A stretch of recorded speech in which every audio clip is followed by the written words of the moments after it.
Baik,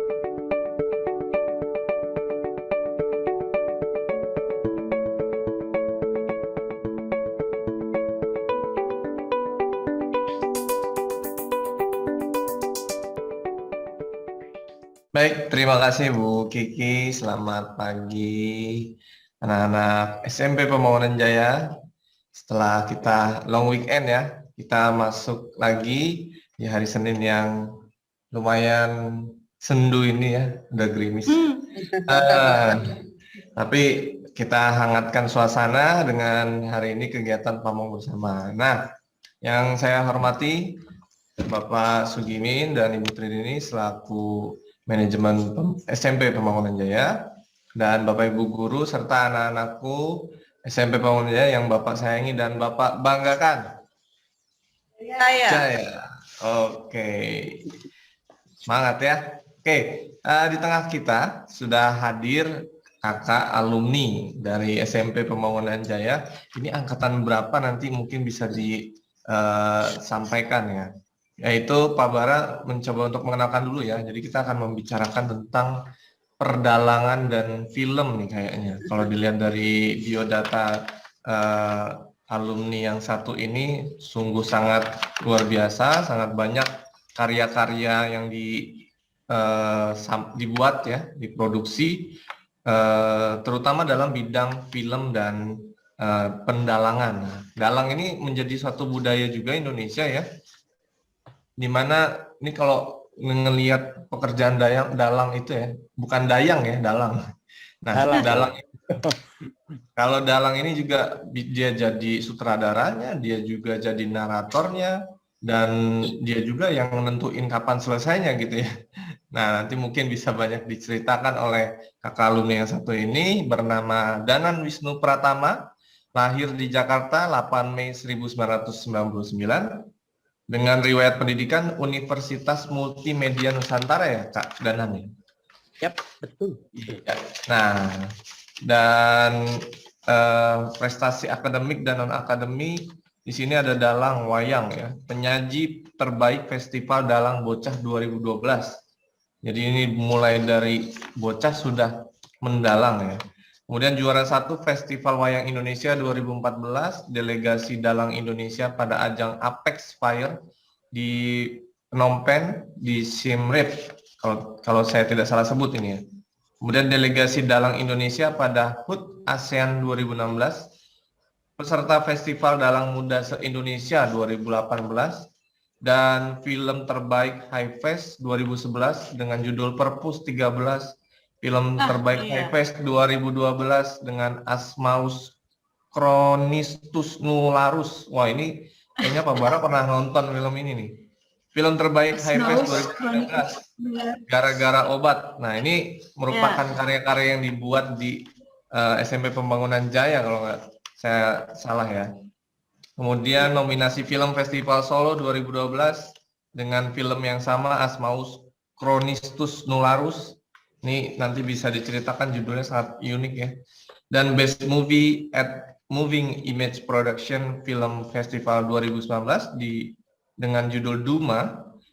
Dan wah, banyak banget pokoknya, sampai di 2020 juga masih produksi ya Kak Danan ya.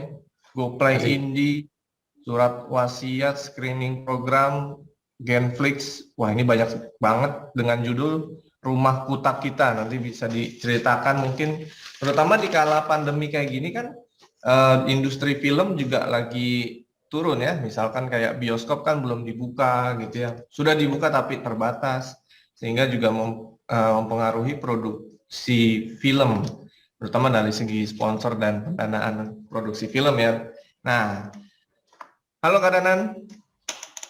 Selamat pagi.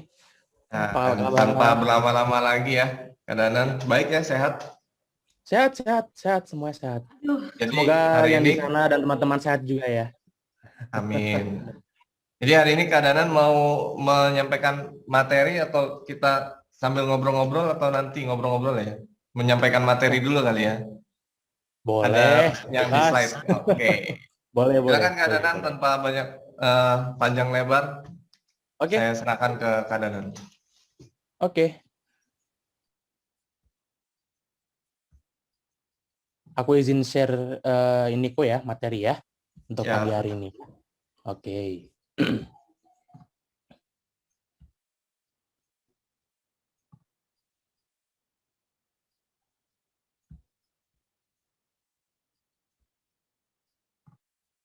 Sudah tampak ya?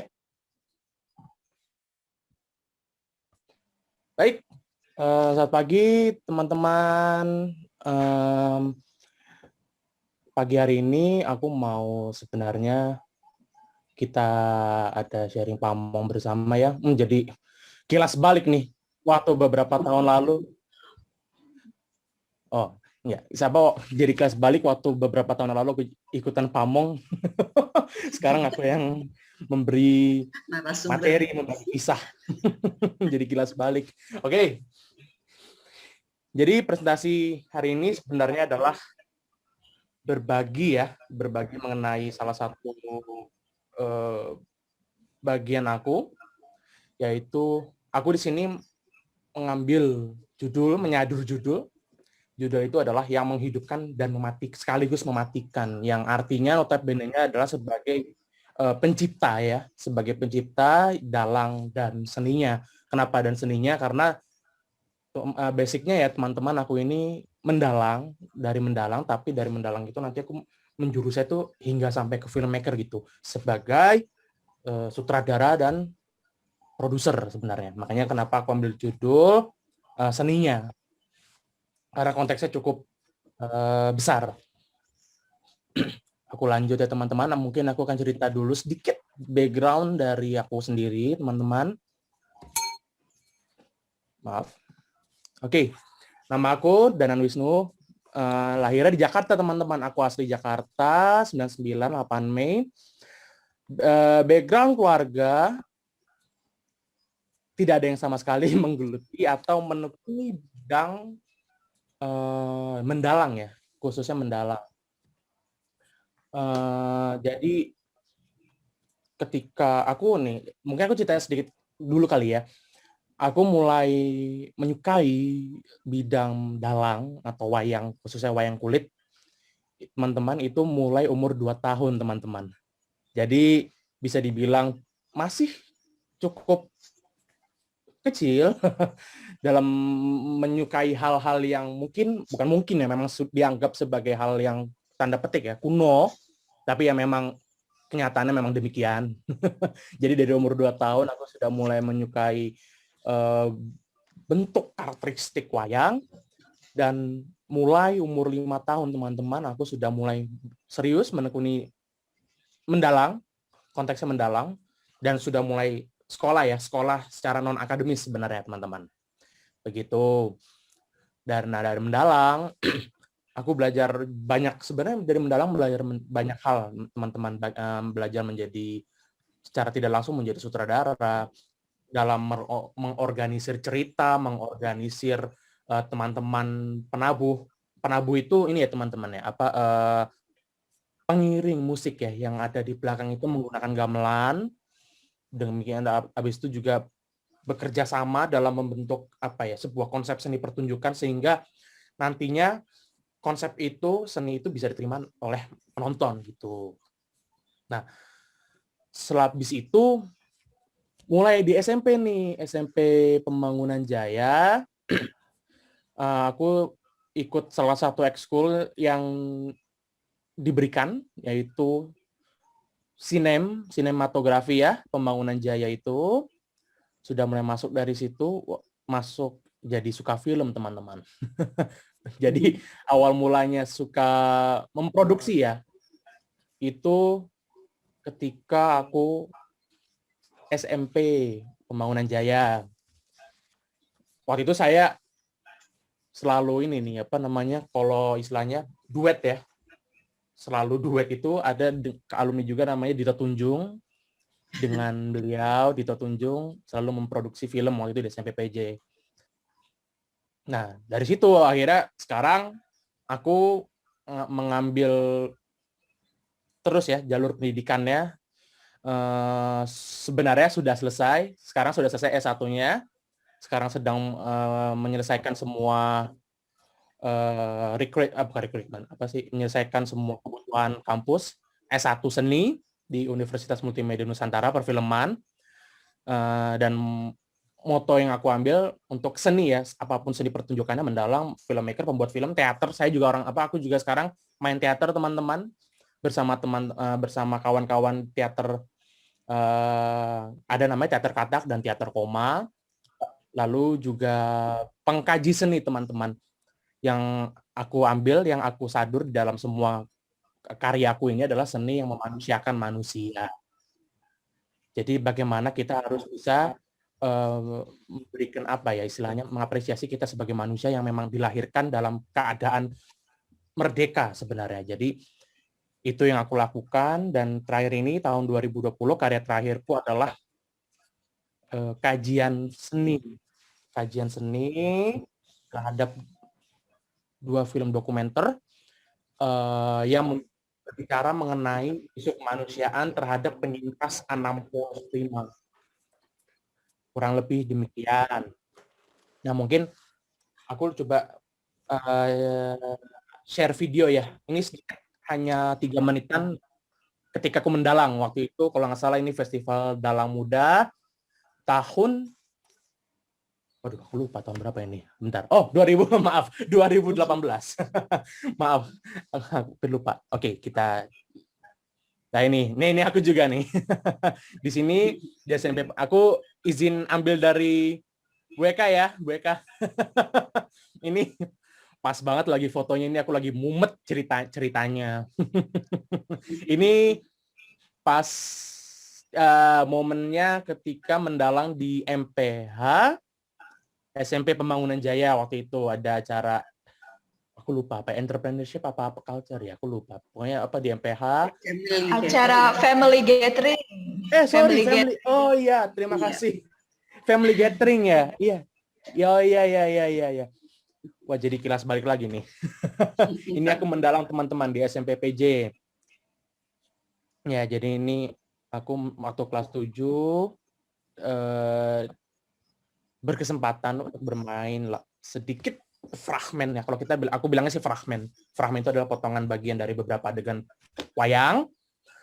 Nah, ini aku main, dan ini oke, mungkin kita lihat dulu videonya ya. Ini salah satu cuplikan video pas aku pentas di Festival Dalang Muda 2018.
kurang lebih demikian. Ini cuplikan dari Festival Dalang Muda 2018. Fragmennya namanya Budalan. Kenapa aku beri bukan referensi ya, contoh ya, dari cuplikan ini, karena yang aku ingin sampaikan adalah menjadi dalang pada fragmen ini mencakup itu konteksnya banyak hal sekali. Yang pertama, bagaimana cara kita sebagai seorang dalang, atau mungkin lebih mudah dikenalnya menjadi sutradara ya. Menjadi sutradara itu kita mengatur pola gerakan wayang itu sendiri, lalu kita mengatur musik yang mengiringi kita bersama teman-teman penabuh gamelan, dan bagaimana kita mengkoordinasi para penyanyinya juga sebenarnya teman-teman. Jadi sangat kompleks, mudah dan gampang menjadi seorang dalang. Dalam satu fragmen ini saja sebenarnya ada lebih banyak lagi, cuma kurang lebih demikian garis besarnya. Kita mengatur semua elemen musik, lalu seni tari. Sebenarnya kan ini wayang ini tari juga konsep penariannya. Kurang lebih demikian. Nah, dari ini akhirnya aku juga berkesempatan teman-teman untuk dipanggil dari Dinas Kebudayaan, salah satu delegasi Indonesia ya. Salah satu delegasi Indonesia menjadi perwakilan dalam acara ajang Apex Fire, maaf. Nah ini dia, menjadi salah satu delegasi Indonesia pada ajang Apex Asian, Asian Southeast Nation Puppetry Exchange di waktu itu di Kamboja, tapi di 2 tempat, yaitu di Phnom Penh, ibu kotanya Phnom Penh, dan Siem Reap. Siem Reap itu teman-teman kalau tahu itu situ ada ini ya, salah satu situs cagar budaya yang namanya Angkor Wat ya, candi Angkor Wat. Kita pentasnya di situ. Nah, jadi aku diminta sama waktu itu namanya Senawangi, organisasi pedalangan di Indonesia dan Dinas Kebudayaan, diminta bertiga. Jadi ada 2 teman mendalang, satu itu adalah penari. Kita diminta untuk menjadi delegasi Indonesia, kita mengajarkan dan berbagi kepada teman-teman di Kamboja dan teman-teman puppetry lainnya mengenai budaya Indonesia, terlebih khusus wayang kulit dan tarian Jawa sebenarnya. Nah, ini adalah momen yang aku bisa bilang sebagai momen baik, cukup baik di dalam perjalanan karirku menjadi seniman dalang gitu ya. Aku bisa mengajar. Yang aku senang adalah dari momen ini adalah bagaimana aku bisa berbagi salah satu salah satu interest aku gitu teman-teman ke mancanegara gitu banyak, dan mereka juga sangat, ketika aku berbagi kisah mereka dan aku berbagi mengenai filosofi yang terkandung di dalam wayang, syukur mereka bisa menerima itu dengan sangat baik gitu teman-teman. Nah ini jadi ini ajang Apex dihadiri oleh seluruh negara ASEAN dan tambahan 1 dari Asia Timur, waktu itu negara Jepang. Lalu di sini kita tampil itu di depan Siem Reap dan Phnom Penh itu kita berkolaborasi semua teman-teman. Selama kurang lebih dari 2 minggu sebenarnya kita di sana. Kita menyajikan satu pementasan besar. Kita bermain bersama, menyajikan cerita dari epos Mahabharata, ya, epos Mahabharata dan Ramayana. Gitu, teman-teman. Nah, oke, saya lanjut. Nah, ini aku pasang foto ini karena ini cukup menarik, teman-teman. Dari kisah yang aku pegang yang sebelah kiri, teman-teman. Ini namanya Svektom, ya. Ini menurut aku karena aku menjadi seorang dalang, aku bisa mensyukuri hidup karena aku akhirnya bisa bertemu dengan Svektom ini. Kenapa aku bisa bilang mensyukuri dan senang gitu ya? Karena yang aku pegang sekarang ini, Svektom ini, menurut sumbernya, menurut kawanku juga orang Kamboja dan dia senior di sana, ini adalah salah satu wayang Svektom Kamboja yang berhasil diselamatkan dari peristiwa Khmer Rouge. Jadi ada peristiwa Khmer Merah yang dipimpin Pol Pot sehingga seluruh kebudayaan Kamboja waktu itu menurut sumber itu dimusnahkan,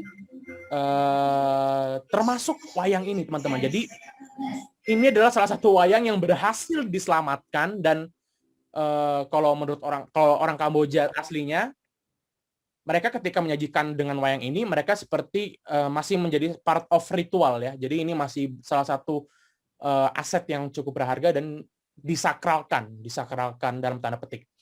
Dan aku bersyukur karena ya tadi ini salah satu wayang yang bisa berhasil selamat gitu, dan ukurannya ini hampir kayak reok tapi lebih kecil. Jadi beratnya itu hampir ini kalau nggak salah 8-9 kilo. Jadi cukup berat. Tapi ya itu tadi teman-teman, kenapa aku share ke teman-teman ya, luar biasanya budaya ya, luar biasanya kesenian wayang ini, bahkan di luar Jawa konteksnya, ini back home di Kamboja, ini mempengaruhi segala aspek, dan menurut aku ini salah satu nilai yang cukup tinggi nilainya dari aspek seni, karena berhasil selamat dari satu kepentingan pribadi atau politik seperti itu kurang lebih. Nah, yang kalau di sebelah kanan ini, aku mohon maaf sebelumnya karena aku tuh ada videonya teman-teman sedikit, cuman aku tuh bukan lupa, maksudnya mesti mencari lagi nih data videonya. Tapi kurang lebih pementasan untuk yang waktu di Kamboja bersama teman-teman kurang lebih ya seperti ini. Jadi kita bermainnya semi 2 dimensi. Jadi ada wayang orangnya, lalu di belakang layarnya kita bermain bersama dengan wayang kulit. Kurang lebih sih seperti itu. Nah, dari situ teman-teman, aku bilang dari film itu sendiri, aku belajar menyutradarai, lalu aku juga belajar memproduseri, bagaimana memanage di luar konteks kreatif. Aku akhirnya masuk ke dalam menekuni bidang perfilman, teman-teman. Nah, ini salah tiga ada 3 poster yang aku masukkan. Ini adalah film yang aku produksi bersama teman-teman di Universitas Multimedia Nusantara, dan kebetulan yang tengah ini sekarang sedang diputar dalam ajang Genflix Film Festival, namanya judulnya Duma. Dan ini ya bukan pernah masuk, sekarang masih tayang juga di kanal GoPlay. Kalau teman-teman punya fitur GoPlay Indie Film, GoPlay itu ada juga di sana. Dan ini coba aku mungkin share sedikit ya film yang sudah pernah aku produksi. Nah, ini kita lihat.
Kurang lebih itu teman-teman, itu jadi compile ya beberapa produksi yang pernah aku hasilkan, ada film fiksi, lalu aku juga terjun di bidang dokumentari. Dari situ aku sudah akhirnya, ya itu tadi ya, dari membuat film itu yang aku dapatkan adalah momentum ketika aku bertemu dengan banyak orang, dan di situ aku bisa belajar banyak banget dari banyak orang, pengalaman mereka, lalu cerita-cerita insight dari mereka, sehingga itu yang bisa menambah aku menambah wawasan gitu teman-teman. Jadi bersyukur aku bisa masuk ke dalam dunia yang aku sukai dari awal, seni dan film mendalang, menyutradarai, dan dari situ aku bisa berbagi kisah-kisah mereka dan mungkin berbagi kisah-kisah aku juga dalam konsep audiovisual seperti ini, teman-teman. Kurang lebih demikian, dan yang terakhir ingin aku dan yang terakhir ini yang ingin aku sampaikan ke teman-teman adalah, sebelum aku akhirin presentasi singkat ini, yang dari aku adalah merdekalah dalam berekspresi sebenarnya teman-teman. Karena tidak ada batasan untuk kebebasan yang dapat ditemukan, kecuali kebebasan itu sendiri. Demikian presentasi ya singkat, cerita-cerita. Mungkin nanti kalau teman-teman ada pertanyaan atau ingin mengulik lebih dalam tentang mendalang, filmmaker, atau tentang aku sendiri, silahkan. Terima kasih. Tapi selamat pagi. Oke, baik. Selamat pagi. Terima kasih Kak Danan. Wah, nih tadi saya pikir videonya sampai selesai, video wayangnya. Bisa sampai subuh itu kayak. Wah, begadang. Tapi bener ya, kalau wayang tuh emang pasti durasinya pasti lama ya, Kak Danan. Iya, seiring perkembangan zaman, konsepsi seni pertunjukan wayang, itu sebenarnya gini, yang menarik adalah dari kalau misalkan kita mengikuti bukan lintang waktu, garis sejarahnya ya, dari zaman keraton dulu, wayangnya itu pertunjukannya bahkan tidak hanya sampai 7 jam. Karena kita pakai mes kan 7 jam ya, kita menggunakan panggung 7 jam. Tapi dulu zaman penggunaan keraton itu bahkan bisa sampai berhari-hari, menceritakan satu epos. Epos itu teman-teman adalah kisahnya? Kitab ya, satu cerita gitu, kitab. Dan itu biasanya kalau di Indonesia atau khususnya di Surakarta atau Jogja, kita menyadurnya dari epos Mahabharata dan Ramayana, teman-teman. Di Bali juga sebenarnya kurang lebih gitu. Jadi ya, tapi sampai sekarang sih memang stigma wayang itu memang lebih kurang 7 jam. Tapi karena ada situasi seperti ini, kita dari Persatuan Pedalangan akhirnya ada istilahnya untuk simpati anak-anak muda. Bagaimana kita sekarang lagi rembukan, kita lagi mengorganisir ulang, kita menyajikan pementasan yang kurang dari 7 jam itu sendiri menjadi satu pertunjukan yang menarik dan inovatif, tidak mengurangi nilai-nilai yang terkandung di dalamnya. Jadi ini masih dalam proses rembukan ya. Rembukan itu godok, kita brainstorming bersama bagaimana caranya kita menyajikan kurang dari 7 jam. Oke. Kurang lebih seperti itu. Oke, mengawali obrolan ringan kita ya. Oke, baik. Boleh. Teman-teman, kalau ada yang ingin bertanya, Pak Berpikir sangat menarik sekali ya, karena profesi yang digeluti oleh Kak Danan ini lumayan profesi yang sangat bisa dikatakan langka ya, karena ini syarat dengan melestarikan tradisi dan nilai-nilai budaya kita. Silakan kalau teman-teman ada yang ingin bertanya langsung, bisa raise hand atau mau bertanya lewat kolom chat. Nah, Kak Danan sendiri sambil nunggu pertanyaan teman-teman nih, karena ini ada kelas 7, kelas 8, kelas 9, dan banyak juga yang sangat epic juga anak-anak zaman sekarang ketika bikin satu short movie atau untuk kepentingan komersil atau iklan gitu ya. Kemarin karya dari anak-anak kelas 9 juga bikin untuk video trailer buat thriller untuk PJ Cup sama Galaxy, itu juga keren. Nah, Kak Danan sendiri inspirasinya dari mana sih Kak untuk bisa kok ngedalang, padahal keluarga kan nggak ada yang profesinya seniman gitu ya. Nah, inspirasinya dari mana gitu? Oke. Tadi aku sebenarnya udah sedikit cerita, cuman itu sebenarnya basic mendalang itu tidak ada. Tapi apa namanya? Kalau boleh cerita, aku masih ada sedikit darah seniman. Nggak sedikit sih, tapi seniman tapi beda jalur. Kalau mungkin teman-teman atau Bapak Ibu guru tahu, aku ini masih generasi keempat dari seniman Bapak Modernisme Indonesia Sujoyono. Ya itu masih dari sana, masih keturunan beliau. Tapi itu tadi bukan mendalang. Jadi apa namanya, kalau iseng-iseng di keluarga sih katanya ada yang ada yang merasuki gitu. Guyonan gitu. Karena benar-benar nggak ada sama sekali keturunan dalang. Inspirasi kenapa bisa tertarik wayang gini. Jadi persis seperti yang di belakang ini teman-teman. Nggak persis sih, tapi kurang lebih seperti yang belakang ini. Waktu aku masih umur 2 tahun, itu aja tiba-tiba aku bilang kakek ya, itu apa gitu. Itu wayang namanya, wayang. Pada saat itu wayangnya bentuknya kulit, wayang kulit juga dipajang. Lalu aku bilang, oh ini, aku bilang aku mau itu pada umur segitu, pada umur 2 tahun. Aku mau itu tuh wayang gitu.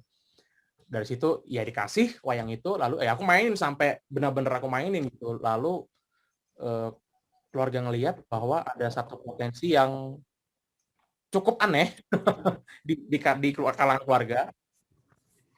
Ki anak esopo tuh, kalau misalnya orang Jawa ki anak esopo tuh kan demenannya dolanan wayang. Kok senangnya mainnya wayang gitu loh, karena memang basic nggak ada yang keluarga suka wayang gitu, sama sekali nggak ada yang suka wayang.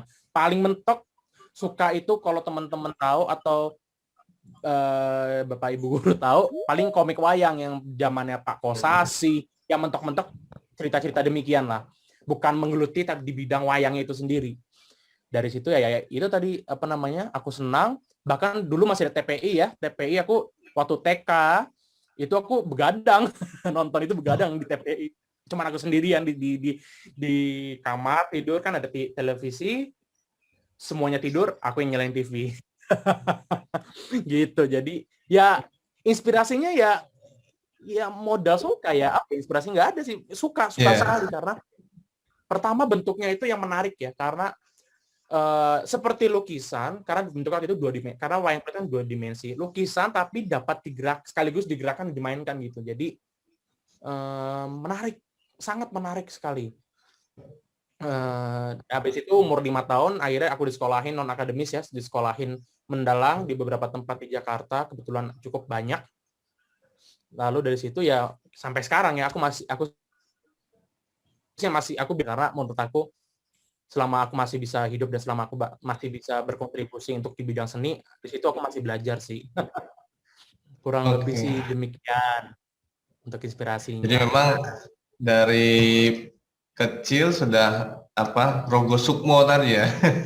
Kalau istilahnya orang Jawa ya. Guyonannya, candaannya. Lihat sebuah wayang langsung tertarik. Ini menarik ya. Sebenarnya kayak akhirnya jadi hobi kan. Kemudian disupport oleh orang tua, disekolahkan, nah ini akhirnya jadi profesi. Jadi profesi yang dari hobi atau hobi yang menjadi profesi. Nah ini silakan buat teman-teman ada yang ingin bertanya kelas 7, kelas 8, kelas 9, para buka belum ada muncul nih pertanyaan-pertanyaan. Kalau ayo siapa yang ingin bertanya? Mau boleh tentang film, bebas. Boleh tentang wayang, silahkan. Ya, tentang film juga. Ini banyak banget pengalamannya, Kadanan nih. Silakan. Kalau gurunya nanya boleh nggak? Aduh. Boleh Kak. Jadi kayak ngerasa ujian skripsi. Iya nih, jadi sidang nih. Sidang nih. Udah, ya. Halo Danan, apa kabar? Baik, Bu Eka Kak. tanya ya Nan, mungkin ini bisa jadi inspirasi juga buat adik-adiknya. Jadi Boleh, yang Kak. pengen Bu Eka tanya tuh, jadi kan Danan istilahnya kan baru apa ya, film itu kan di SMP PJ ya Nan ya. Dulu masih ingat banget dampingin Danan, lomba kemana-mana bersama Bu Deborah ya Danan ya, zaman dulu gitu. Nah, Ya, betul. Nan, itu gimana Nan? Dapat akhirnya kamu salah satu apa ya? Salah satu yang sekarang kamu tetap gelutin itu film gimana tetap menjaga apa istilahnya passion ya, itu jatuhnya kan film Passion.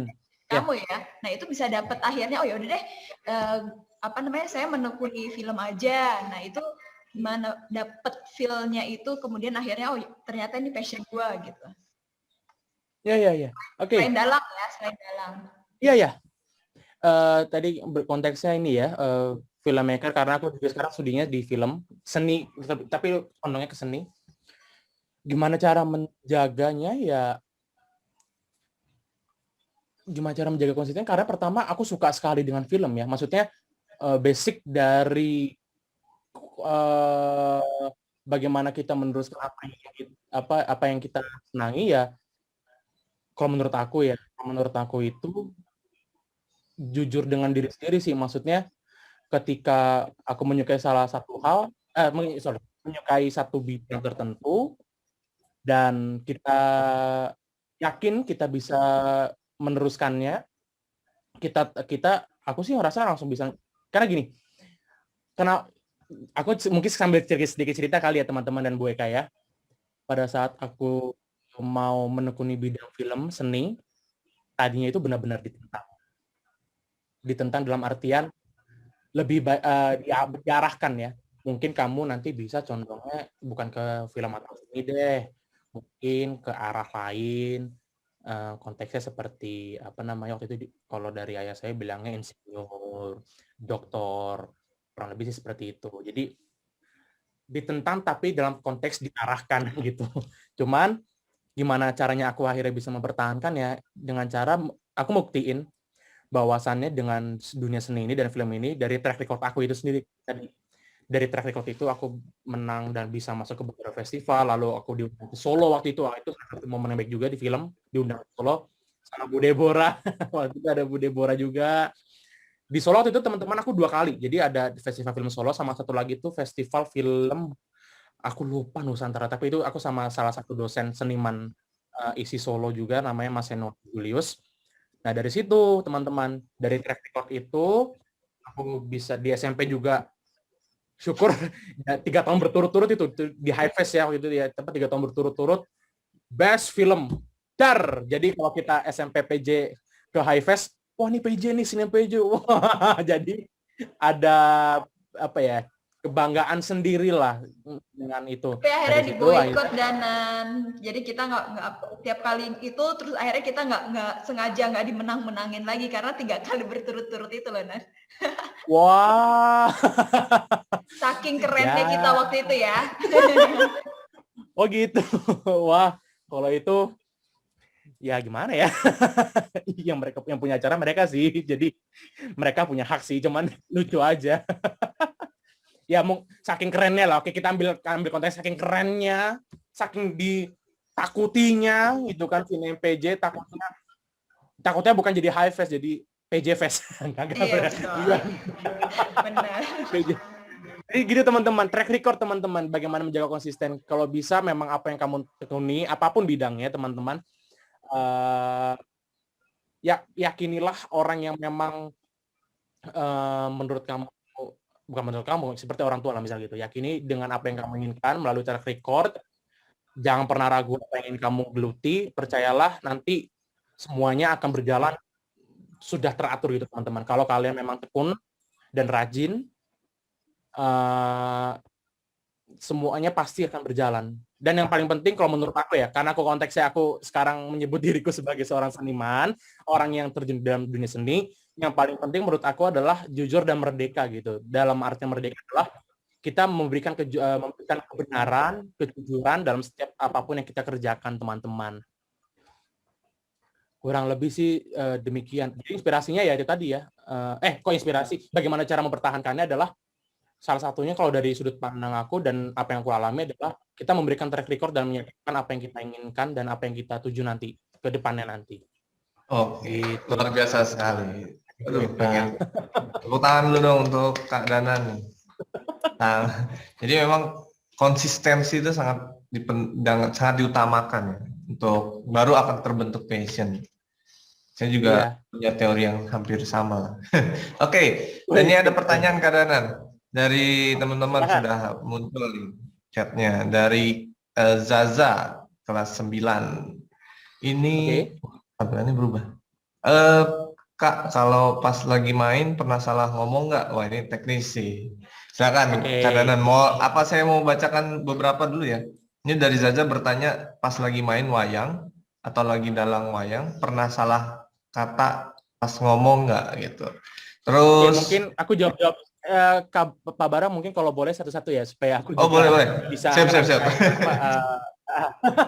Soalnya kadang-kadang ini kalau misalkan langsung beberapa soalnya jadi, pertanyaannya ada yang berkaitan juga nih, teknis juga nih. Oh gitu, apa aja itu? Kalau masih berkaitan nggak tadi apa-apa. Zaza misalnya kayak lagi pas ngedalang pernah salah ngomong nggak? Terus ada Damar kelas 8A ini bertanya saat ngedalang pernah ada penggantinya nggak? Kayak Ki Anom kan penggantinya Bayu Aji Pamungkas nih dari Damar. Waduh, 8A. siapa nih? Kok tahu dia? 8. Hebat. Silakan. Siapa? Mungkin dua itu.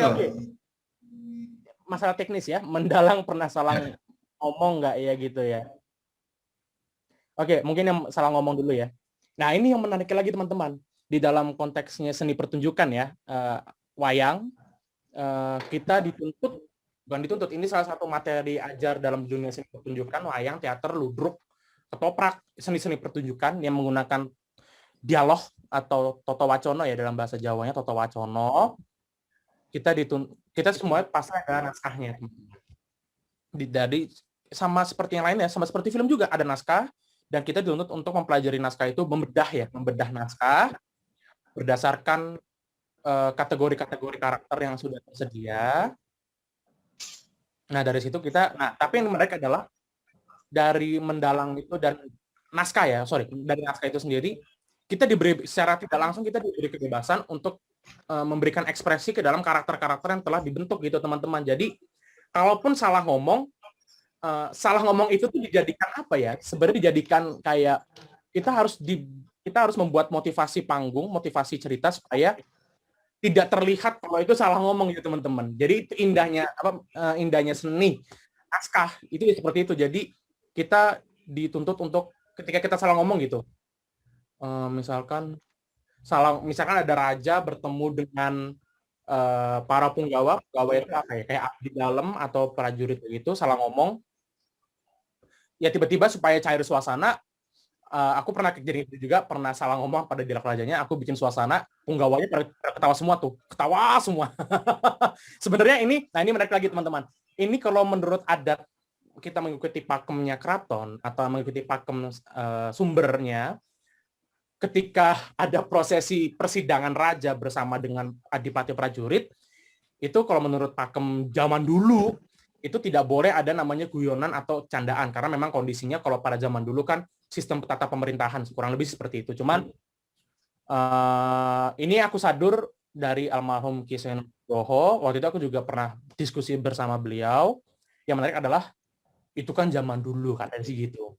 Zaman sekarang, pemimpin sama rakyat itu derajatnya sama, nggak ada bedanya. Jadi, bahkan pemimpin itu adalah wakil rakyat. Jadi ya, guyonan rakyat itu ya guyonan raja juga. Jadi nggak ada batasan ketika ketika punggawa atau abdi dalam bertemu raja ya mesti serius terus. Ya kalau misalnya begitu terus ya ditinggal penonton. Jadi ada salah ngomong, ada. Tapi justru itu menjadi poin tersendiri ya, dengan salah ngomong itu, jadi kita bisa nyariin suasana dalam satu cerita. Lalu Halo, Assalamualaikum. Oh ya, tadi Kak Damar ya. Kak Damar. Iya benar. Di saat Kakak capek mendalang, itu ada penggantinya enggak? Contohnya pengganti. Waduh, kebetulan aku belum punya anak ya. Kalau ini kan contohnya Ki Anom, penggantinya anaknya Ki Bayu Aji anaknya. Cuman gini, Mungkin kalau punya asisten kali, ya kadang-kadang. asisten, konteksnya asisten ya. Konteksnya asisten ya. Eh, Kalau asisten ada di dalam tatanan mendalang itu asisten ada, cuman memang bukan untuk menggantikan, tapi lebih membantu dalang untuk mengorganisir wayang-wayang apa saja yang dibutuhkan oleh dalang dan mengorganisir wayang-wayang apa saja yang akan muncul di adegan berikutnya. Jadi memang posisinya itu kalau asisten itu dalang itu ada di belakang persis dalang untuk membantu dalangnya saja.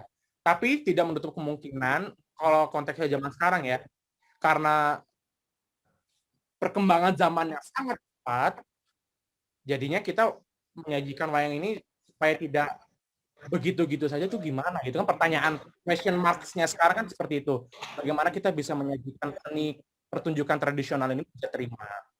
Dan sekarang kita sudah mulai adalah misalkan contohnya adalah kita menyajikan wayang kulit semi dua dimensi dengan misalnya 3 dalang. Jadi 2 dalang di depan layar dan 1 dalang di belakang layar dengan tata lampu yang khusus dan tata iringan yang lebih tanda petik ya, lebih muda lah, lebih generasi now gitu loh. Kurang lebih seperti itu. Jadi kalau misalkan di saat kakak capek mendalang itu ada penggantinya enggak, ya sampai sekarang tidak, belum ada. Dan yang paling, nah ini aku sharing lagi ya, kalau mungkin ada yang penasaran, kalau mendalang itu kan berjam-jam. Yang sebenarnya paling jadi musuh, bukan kalau musuh kan guys, kan jahat ya, maaf. Yang menjadi kendala saat mendalang itu adalah satu teman-teman, yaitu nahan pipis. Nahan ke belakang. Duduknya kita kurang lebih nggak ada dalang pipis. iya. Maksudnya lagi mementaskan tiba-tiba ke belakang gitu nggak ada. Itu salah satu salah satu kendala, tapi sama satu lagi kesemutan teman-teman. Kesemutan karena selama berjam-jam kita duduknya silo kumpang, duduk sila sempurna. Itu tadi ya, tapi itulah salah satu seninya mendalang dengan cara demikian. Kurang lebih sih begitu, Pak Bara ya. Siap, Ya. Karanan. Wah, secara teknis sih banyak yang menarik ya. Misalnya kayak gimana kalau lagi kebelet banget gitu, atau lagi ini. Berarti secara ini kan selang atau bisa pakai selang. kondisi fisik ya, maksudnya secara kondisi fisik berarti dalang juga harus sangat fit gitu ya.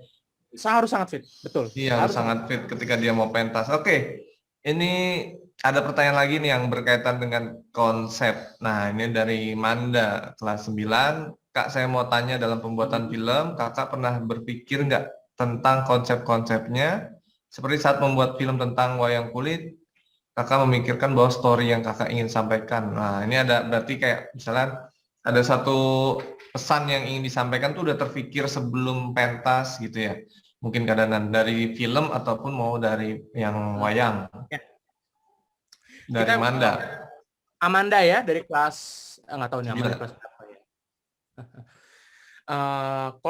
Kalau kita bilangnya ada Amanda, kita ada. Kalau pesan yang disampaikan di dalam dunia seni, audio visual atau film atau wayang pun, kita bilangnya statement ya. Aku rasa di semua bidang ya, kalau menyajikan apapun itu semua harus ada statement.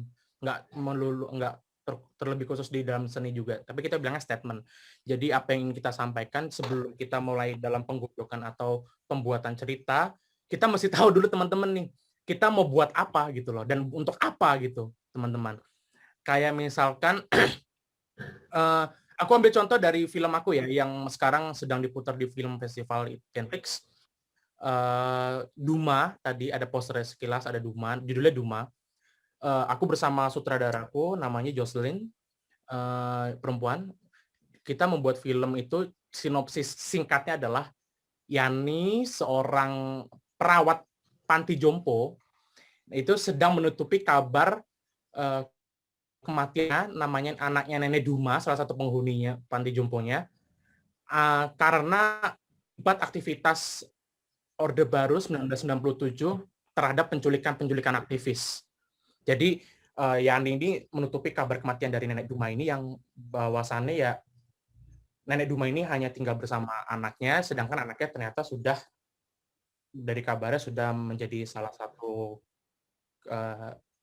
apa ya istilahnya targetnya aktivis tahun 97. Nah, oke, kita ambil storyline-nya seperti itu. Tapi yang lebih mendalam lagi, apa sebenarnya teman-teman? Karena aku bilang, kalau cuman membuat filmnya seperti itu ya udah, apa bedanya dengan film-film dokumenter yang berbicara dengan hal yang serupa gitu. Aku bilang gitu. Lalu kita godok statement dari film itu, kita bilang, ya itu tadi, keluarga itu, kita ngomongnya konsepnya keluarga ya. Keluarga itu tidak melulu dan mesti harus berbicara melalui satu darah saja. Tapi dari berbeda darah, kalau kita sudah memberikan rasa kasih yang lebih, rasa kasih sayang, itu sudah kita bisa anggap, bukan kita bisa sebut sebagai keluarga gitu. Jadi kurang lebih kayak gitu teman-teman. Jadi sebelum kita membuat ceritanya, tapi kita harus tahu dulu nih statement apa sih yang mau kita kasih sebenarnya ke penonton itu. Karena notabene kan kalau misalnya pertunjukan apapun itu bentuknya, kita kan menyajikan gitu, penonton kan menyaksikan gitu. Jadi ya itu tadi, statement itu penting. Apa yang kita buat sehingga nanti ketika kita menyajikannya tidak menjadikan timbul tanda tanya ya. Kurang lebih sih demikian. Terima Nyambung kasih pertanyaan Amanda. Manda nih. Radanan, nyambung gitu. pertanyaan Manda. Ini dari saya sih. Ini kan kalau Oh, dilihat oke, kira-kira dari. karya-karya Kak nih syarat dengan nilai-nilai sosial, kemudian juga ada ya sangat filosofis lah ya. Nah, kira-kira tuh apa sih dapat dari mana gitu? Apakah karena suka dulu pelajaran sosial atau seperti apa gitu? Ya, nilai-nilai sosial dan itu tadi ya, filosofi Ya, dan macam-macam. dalam Ya. karya Kak kan banyak tuh syaratnya. Ya, memang aku sharing lagi, semua karya-karyaku itu memang lebih menjurusnya ke seni art house ya. Kalau kita bilangnya seni art house, jadi kalau di film itu teman-teman ada filmnya, ada dua segmentasi, ada komersial ya, lalu ada di bidang seni atau art house, memang berbicara pure arts, pure seni.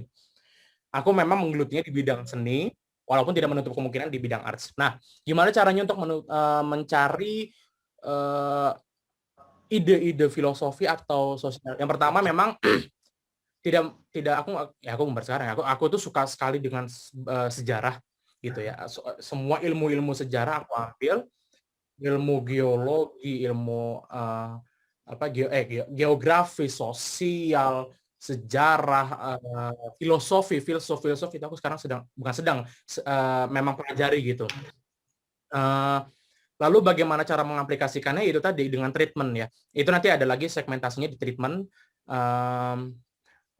Bagaimana kayak misalkan bagaimana caranya menunjukkan kedekatan. Kalau aku sekarang ngomongin tentang ini ya, psikologi ya. Bagaimana cara kita mencari kedekatan seorang ibu dan seorang anak, misalnya seperti itu. Nah, ntar kita cari treatmentnya, kita research itu. Jadi, masih dari film itu sendiri, teman-teman, yang menarik adalah dari film itu sendiri kita bisa belajar menjadi banyak profesi, teman-teman. Kita bisa belajar banyak hal. Karena dari film itu, sebagai filmmaker, kita nggak bisa langsung bikin film tanpa mencari tanpa mencari tahu apa sih profesi-profesi, bagaimana sih cara psikologinya mereka berjalan gitu loh. Jadi ada nanti tahapannya namanya development, teman-teman. Development itu adalah tahap di mana kita memang meng-create psikologinya, fisiologinya, sosiologinya. Lalu kita men-treatment bagaimana apa saja nilai-nilai kehidupan, filosofi ataupun sejarah yang kita ingin angkat gitu, sesuai dengan statement yang kita sudah bangun di awal-awal tadi gitu. Dan yang paling penting adalah bagaimana cara mencari referensinya. Ini menurut aku nih yang mungkin sekarang sudah berkurang ya, zaman sekarang berkurang, atau mungkin koreksi kalau aku salah, mungkin sekarang sudah dibiasakan, yaitu kurang membaca literasi, teman-teman. Jadi menurut aku literasi itu penting sekali, membaca itu penting sekali. Dari situ sih teman-teman aku mendapatkan semua insight untuk karya-karyaku, membaca. Jadi kalau menurut aku sih, kita sekarang ini semua ini kita sudah harus membiasakan untuk membaca lagi sih, teman-teman. Itu penting sih. Itu menurut aku ya. Oke. Kurang lebih sih seperti itu. Siap.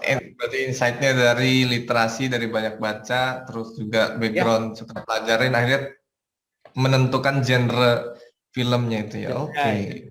Siap. Genre. Nah ini ada pertanyaan lagi Kak Dadan. Nggak apa-apa ya, agak banyak nih. Saya Ya, tadi harus sudah banyak. tanya sedikit. Penasaran. Iya, benar. Harus banyak. Saya tadi sudah tanya Bu Kiki nih, kita boleh maksimal berapa menit? 45 menit. Oh katanya. gitu. Oh Wah. iya. Dari Zaza, halo Kak, aku mau tanya pengalaman yang paling terkesan, best moment dalam pembuatan karya. Mungkin aku langsungkan ya beberapa pertanyaan lagi. Itu Boleh, dari boleh. Zaza, kemudian ya, dari Saras Kak, proyek terbesar yang pernah dibuat, mungkin hampir bikin Kakak nyerah itu di bagian apa dan hampir nyerah ya. Berarti yang satu best moment, yang satu pernah nggak Kak saat membuat karya pernah ada perasaan nyerah gitu. Gitu. Jadi bertolak belakang nih pertanyaannya, tapi keterkaitan gitu. Silakan Kak Dadan. Best moment. Ini wayang, film atau apa ya? Best momentnya dua-duanya nih. Oh, dua-duanya, oke. Wayang atau filmnya. Oke. Best moment ya. Best moment. Kalau wayang, susah sih sebenarnya kalau misalnya best moment atau momen terbaik, karena menurutku apa yang aku sajikan semuanya baik sih. Bukan maksudnya gimana ya. Maksudku apa yang aku sajikan itu memang yang terbaik yang bisa aku berikan sih. Tapi oke lah. Kalau momen terbaik itu tadi ya, menjadi salah satu delegasi Indonesia. Oh, sama ini. Maaf. Kalau waktu masih SMP SD itu aku sering tampil di depan mantan presiden Susilo Bambang Yudhoyono. Pada saat itu saya diminta untuk bermain di Taman Mini, dan waktu itu di Istana Wakil Presiden. Waktu itu sama Pak Budiono waktu itu. Itu juga salah satu momen terbaik gitu. Aku tampil di sana. Dan sama yang lagi yang satu tadi lagi itu yang Apex ya, yang di Kamboja yang menjadi delegasi Indonesia. Lalu kalau film, momen terbaik film. Momen terbaik salah satunya ya itu tadi ya. Dari SMP PJ aku bisa menemukan passionku. Gila. Di SMP PJ aku bisa menemukan menemukan passion gitu kan. Wah, film adalah jalurku gitu. Audiovisual adalah mediaku berbicara gitu, teman-teman. Jadi ya hasilnya cukup baik lah. Kita akhirnya sampai katanya di boykot. ya begitulah keadaannya. Kalau aku bilangnya c'est la vie, bahasa Prancisnya ya, c'est la vie. Itulah kehidupan. Lalu gimana? Yang nyerah itu tadi ya. Ya. Oh, yang nyerah ya? Yang menyerah jujur enggak sih, teman-teman. Jangan belum sih. Aku bilang sih kayaknya enggak sih. Sampai.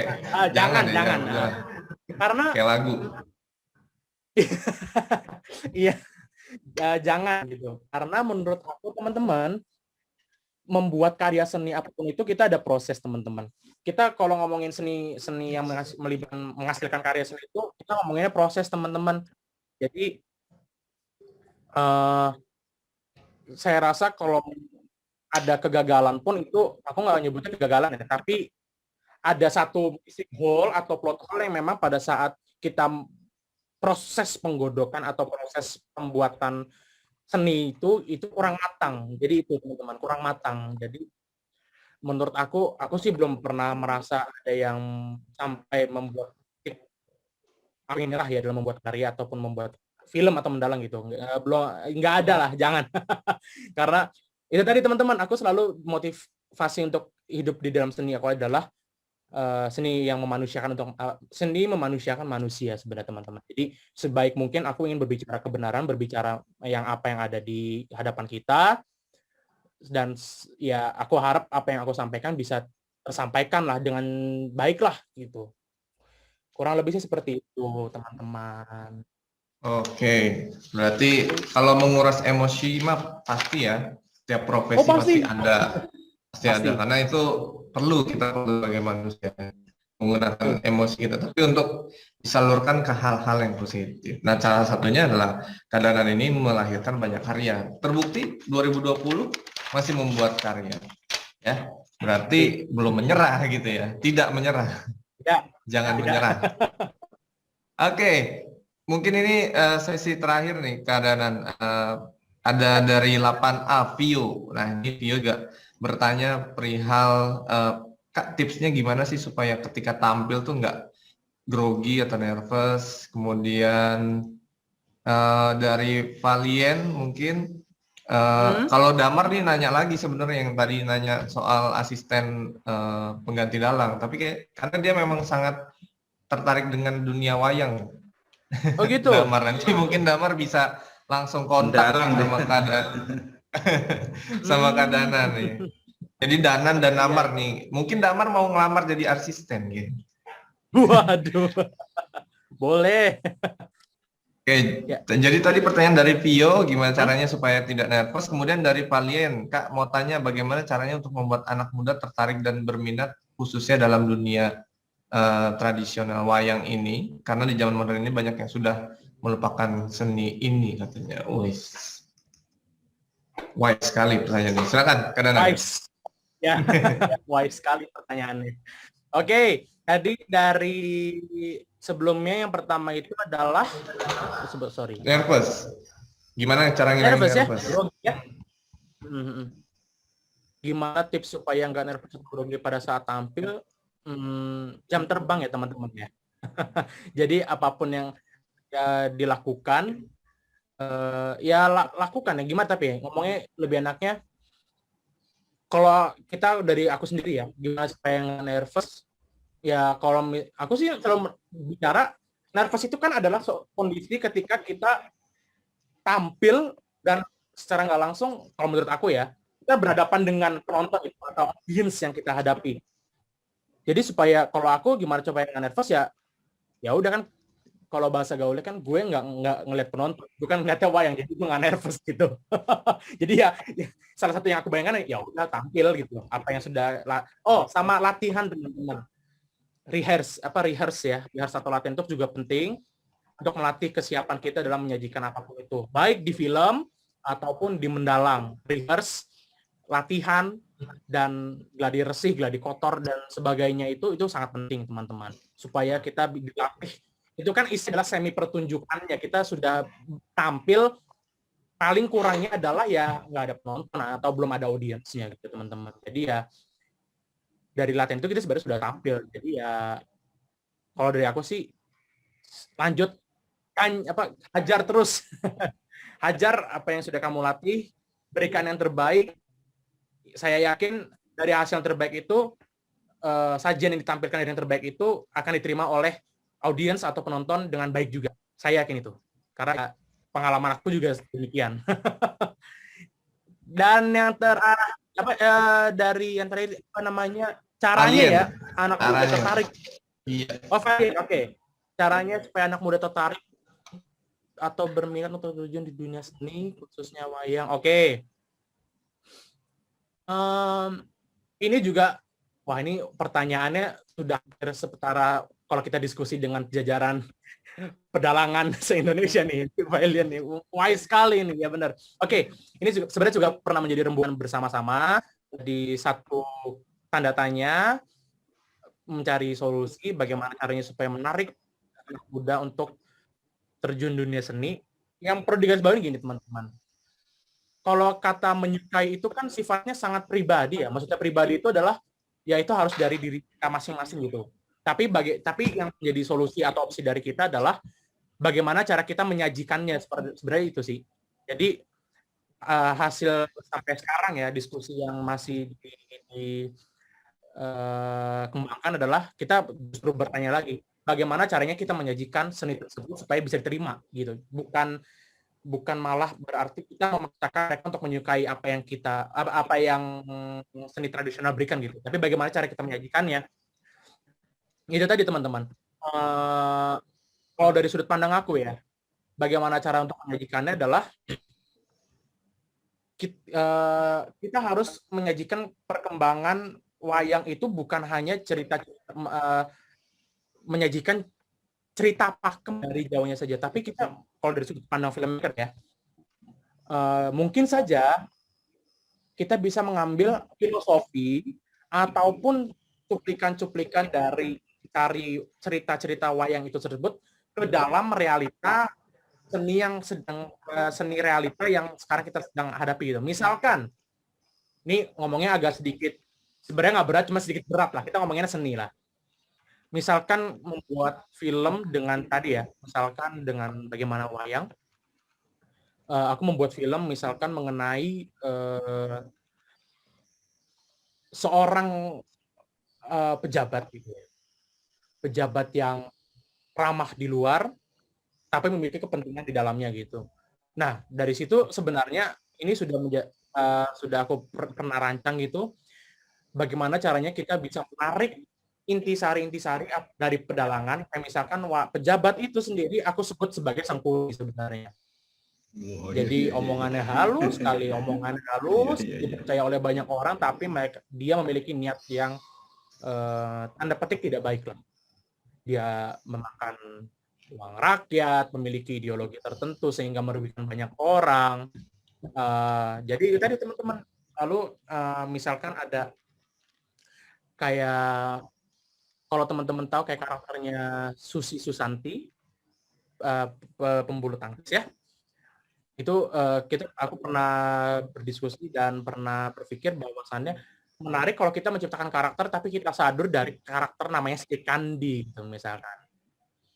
Ini sebenarnya sudah ada juga karakter Sri Kandi sebagai pejuang wanita yang tangguh, hebat, bahkan bisa mematahkan stigma bahwa setiap pekerjaan yang dilakukan oleh laki-laki itu tidak bisa dilakukan oleh perempuan yang bisa gitu.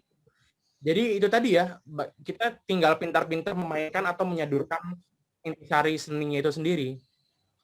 Tapi kalau misalkan merupakan khususnya wayang, kalau ngomongin benar-benar konsepnya wayang, itu tinggal nanti ini kita masih merumuskan mana caranya kita menyajikannya. Jadi misalkan kalau kita sekarang sudah ada perkembangan namanya wayang Santosa. Jadi wayangnya seperti bioskop, dalangnya pun tidak satu doang, tapi banyak sekali, bisa berpuluh-puluh dalangnya. Kita bermain kolosal gitu dengan layar besar, gamelan orkestra yang cukup lengkap.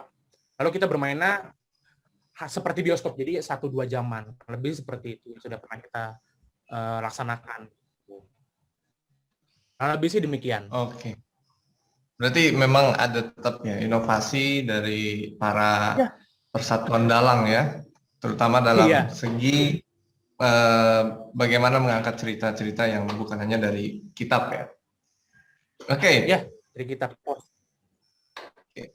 Pak Bara pikir pertanyaan dari Valian tadi sangat untuk menutup sesi pertanyaan kita. Jadi kita masuk ke sesi selanjutnya nih Kak Dadan. Jadi biasanya kalau di akhir pamong itu ada satu kesan dan pesan dari para guru yang ada di Sekolah Pembangunan Jaya. Nah, biasanya kita langsung serahkan ke Pak Gimin dan Bu Rini. Sekarang Pak Bara, saya tuh penasaran, setiap alumni yang datang ke sekolah SMP Pembangunan Jaya itu pasti ingat salah satu guru ini, yaitu Mem Lisa.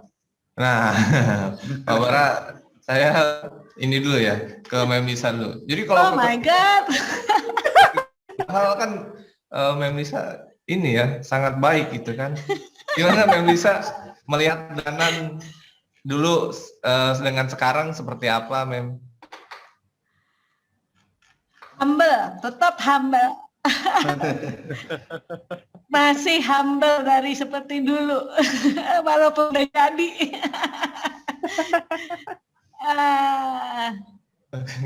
Humble ya. Tetap humble. Keep up the work-nya dari dulu ya, dari kelas 7 itu. So Ibu hanya bilang makin hebat aja. Oke. Kalau Kak Danan sendiri ngeliat Mem Lisa nih. Waduh. Walaupun dari virtual nih. Mendadak. Waduh. Enggak. Masih ya. Mem Lisa kan ya. Iya, tapi Mem Lisa masih kelihatan awet muda.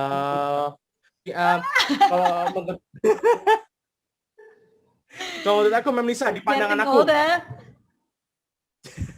Mem Lisa di pandangan aku itu Justru karakter Memlisa apa ya? Kalau di dunia seni itu adalah karakter yang menurut aku ya yang menentukan apakah kita bisa survive gitu. Survive itu. Maksudnya menurut aku Memlisa ini orangnya sangat tegas dalam artian yang baik ya, dalam tanda petik yang baik ya, dalam konteks yang baik, tegas. Karena justru aku lebih bukan lebih, aku suka dengan orang yang berkarakter, orang yang memiliki karakter tersendiri gitu. Jadi orang itu memiliki apa ya istilahnya? Kalau kita bilangnya, kalau aku sih bilangnya bersama teman-teman seniman lainnya bilangnya kita tidak krisis identitas gitu.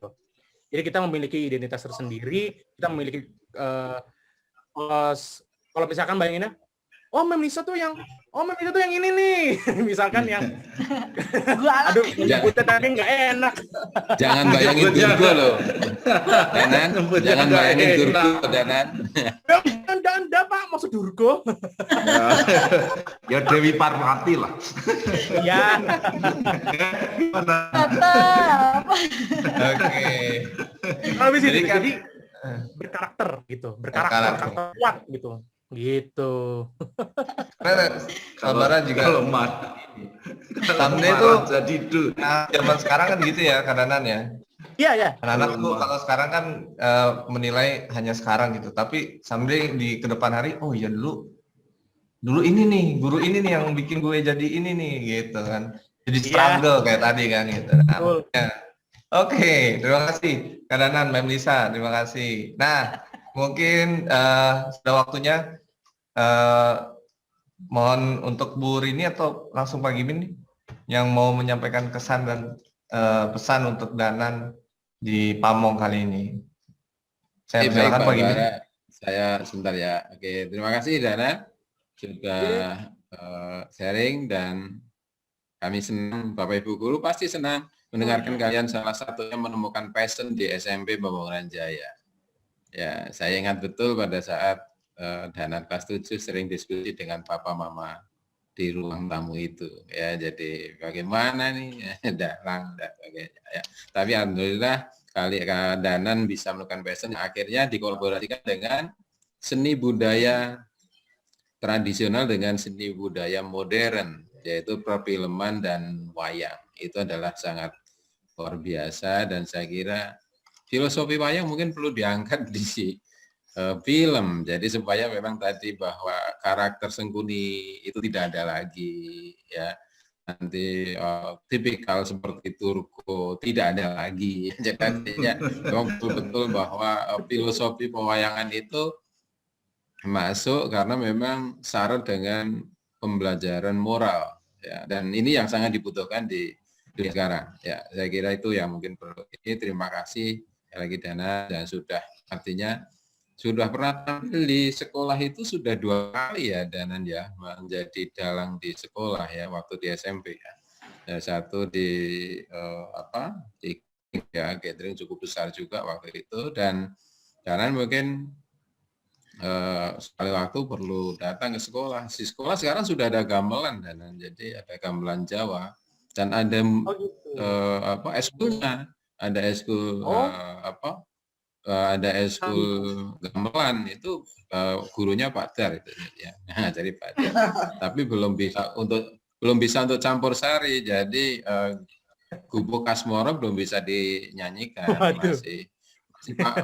Masih pamer bojo yang dibukan yang pamer bojo.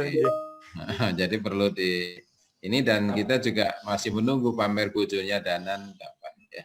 Nanti kita sambut dengan Manyar Sewu lah, dengan Manyar Sewu. Oke, saya kira itu Danan, terima kasih, sangat menginspirasi anak-anak kami, dan syukur-syukur nanti sekali waktu pas sinematografi bisa memberikan pengalaman real pada anak-anak yang ikut di eskul sinematografi. Terima kasih ya Danan. Sekali lagi salam buat Papa Mama. Sukses buat Danan untuk selanjutnya. Itu Pak Bara.